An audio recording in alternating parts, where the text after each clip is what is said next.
Hey viewers, this is my Project Kaisertum series episode 2. The first episode involved in Germany basically winning World War I in 1916 by capture of Paris and then defeat Russia, and I make a very not draw to scale map with the interwar period. Germany is pretty strong and the Russian Empire basically fumbled. There is the Baltic states, Poland and Ukraine as buffer states. And there's a pretty big Bulgaria. Serbia and Montenegro is Austria's puppet state. Italy get Nice and Savoy. And basically Belgium annexed some territory from France and become a German puppet state, and Germany annexing some border territories from France. This is basically all of the border changes. And now let's explore the interwar period and the aftermath of World War I in the Project Kaisertum universe. First, Russia here is led by a provisional government led by Trotsky. So there's no Soviet Union, at least not right now. And the provisional government is not too popular. So Trotsky is probably gonna send some troops to attack the Baltic states for a reason. First, Russia wants to reclaim its lost territory. That is very easy to understand. Second is the veterans is likely to rebel against Trotsky, so sending them and keeping them occupied will make them harder to rebel or start a revolution to topple Trotsky's government. This is basically my guess. So the Russians will attack the Baltic states, and the Baltic states basically don't stand a chance at first. It will get steamrolled, but Germany will definitely step in to stop Russia from annexing its buffer states. So with Germany joining the front line or will stabilize, and Trotsky will basically sign peace and pretend nothing happened.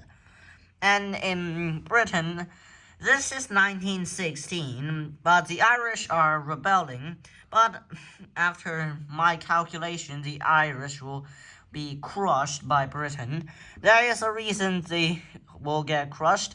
First, Britain troops are not scattered around the world like in our history. Britain in our history is deal with Mustafa Kemal's Turkey, the Hungarian Soviet Republic, and some colonial wars and basically everything. So British troops are scattered, and now the British troops are not scattered. So I think in this timeline, the Irish rebellion will get absolutely crushed.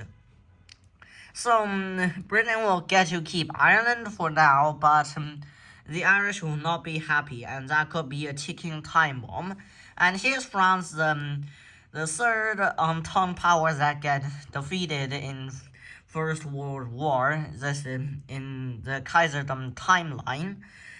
France now have lost some territory and is now pretty radical.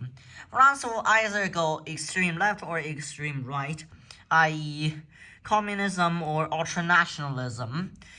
First, I think France will likely go socialism, not exactly communism, but it will go radical.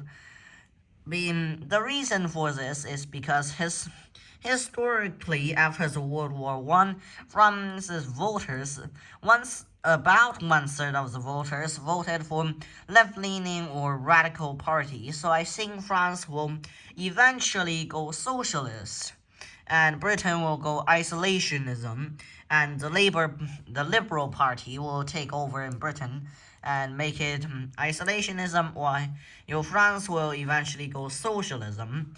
Will go socialist, and Germany basically is gonna not have much changes after winning the war and probably go conservative. And now this is basically the interwar period and politics. While there's still two very unstable states here. The Ottoman Empire, whom WW1 is still in danger of collapsing, while the Austro-Hungarian Empire is also in danger of totally collapsing into two states, Austria and Hungary, or even three or more states.